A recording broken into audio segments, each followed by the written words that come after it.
Hey y'all, so this is AI5QK. I just received my Elecraft K4 Zero. Gonna do a real quick overview on what it looks like and the connectivity wise, what it supports, and then I'll do a real quick connection into my rig. Just received it a couple hours ago. So first thing I'm sharing right here is the HDMI out on back of the K4 Zero. So I'm using a GL KVM connected to the HDMI port on the back of the K40. And it looks just like a K4 from the front menu. Front panels, same options that you would have on, or very similar options that you'd have on the K4. There are some different differences, specifically around the function.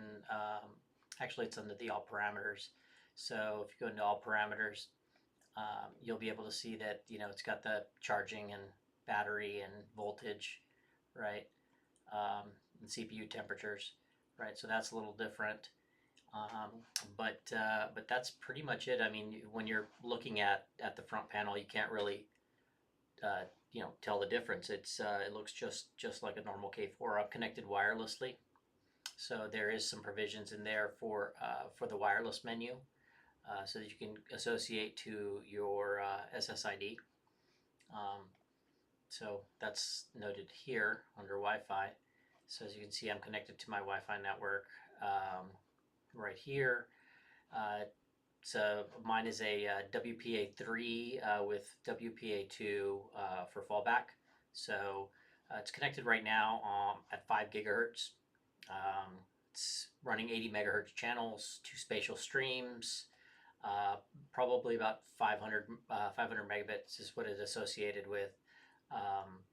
And it's been working really well. I haven't even plugged the hard wire in yet. I have an access point though right outside of my office, so that's why it's working so well. So as you can see here, you got the options for that configuration for Wi-Fi, right? So I'll get out of there, and let's go ahead and make a real quick connection. Or actually, let me walk you through the what it looks like, because I'm sure people want to see what that looks like. So let me switch cameras here, and I'm going to switch to another source. So we'll see if I can get this going. All right. So there you go. There's the K40, right? Let's see if I can move this out of the way. All right. So yeah, this is the front panel of the K4. Looks just, or K40, I'm sorry. Looks just like the K4 until we start to rotate it towards the side. It's got the handle on the top. And there you go. It's got the, there's the width of it. Right, you can see some of the other things I got in my background. Bunch of cables, because like I said, I just got this guy in. So it's got the antenna on the back. Let's see if any of my cables are going to let me turn it all around. There we go.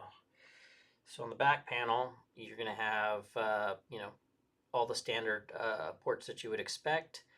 You got your push to talk, your key, your mic, Ethernet, video, dual USB ports, USB-C power. You got paddle key. You got the 12 volt RCA out and power poles. That little door on the bottom with those two screws. Let's see if I can focus there. That is where the battery is. Yeah, and then you got these two little legs here that kick out like a stand. And you have on the bottom,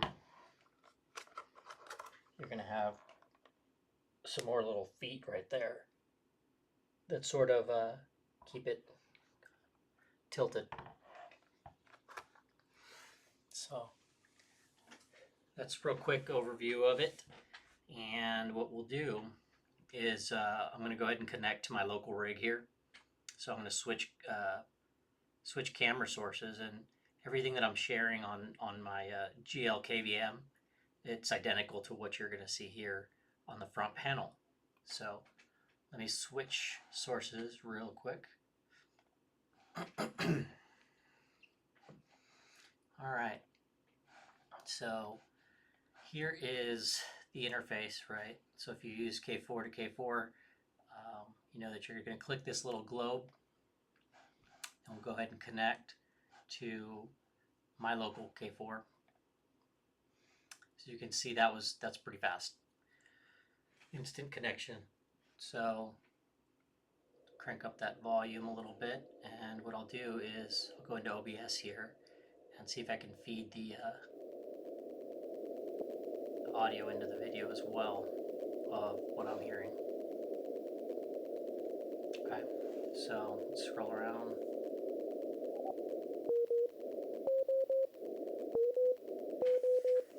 So there you go. You can see some latency information. So again, connected locally, 3 milliseconds, 20 milliseconds.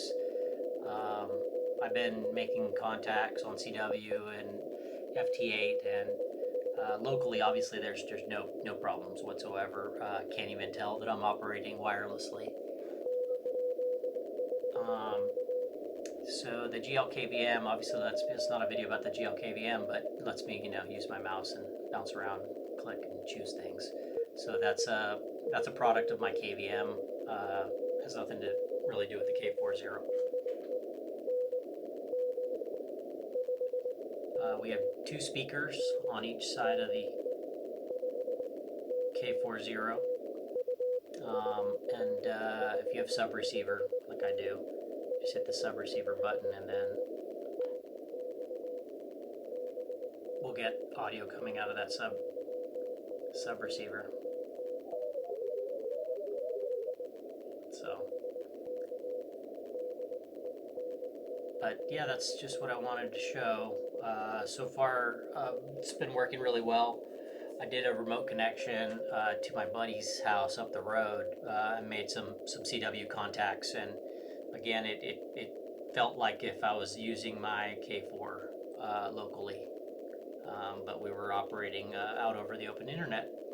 So I'll be posting some new updates as as I use it a little bit more. But yeah, so far so good, and I'll see if I can grab a video of it over cellular, out of the shack, remoting back, so that way I can show what the latency is going to look like. See if I can get some audio in there as well, so we can see the differences there. But all right, thanks for watching. This is AI5QK.